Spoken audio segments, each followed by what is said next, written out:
kalau mereka mau. Nggak mau, oke. Oke, satu lagi yang juga menarik adalah mengenai hutang nih ya. Hutang kita tuh kan makin tinggi ya.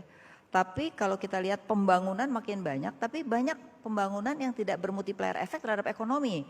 Jadi pembangunan infrastruktur besar-besaran, bahkan ada daerah yang mau mengembalikan infrastrukturnya ke pusat gara-gara setelah dia dapat dari pemerintah pusat dibangun infrastruktur, dia nggak bisa kuat, nggak bisa bayar maintenance-nya gitu. Nah ini kan terjadi di hampir banyak daerah gitu. Misalnya pelabuhan di mana-mana tapi nggak ada kapalnya. Gitu.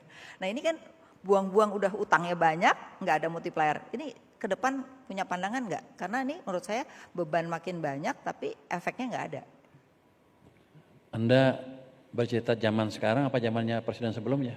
Enggak kan, bukan zaman sebelumnya, tapi kan supaya jangan kejadian ke depan, ya kan? Gimana caranya tuh?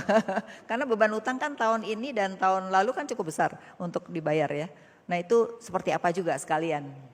Waktu zaman sebelumnya kan pembangunan kan bukan di daerah loh, banyak di pusat kan oleh PU. PU sebagai mesin pertumbuhan untuk infrastruktur kan utamanya itu.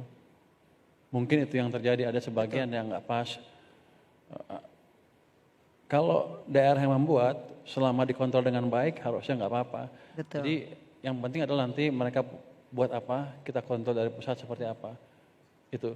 Seperti kemarin ada pemerintah Kaltara bilang kami nggak punya jembatan, sehingga banyak penduduknya ke Malaysia dibanding ke Kalimantan Indonesianya. Ya. Ya udah kita bangun jembatan, 150 triliun ya 150 triliun. Tapi yang bangun pusat. Ya. Jadi dia nggak ada beban tambahan di sana.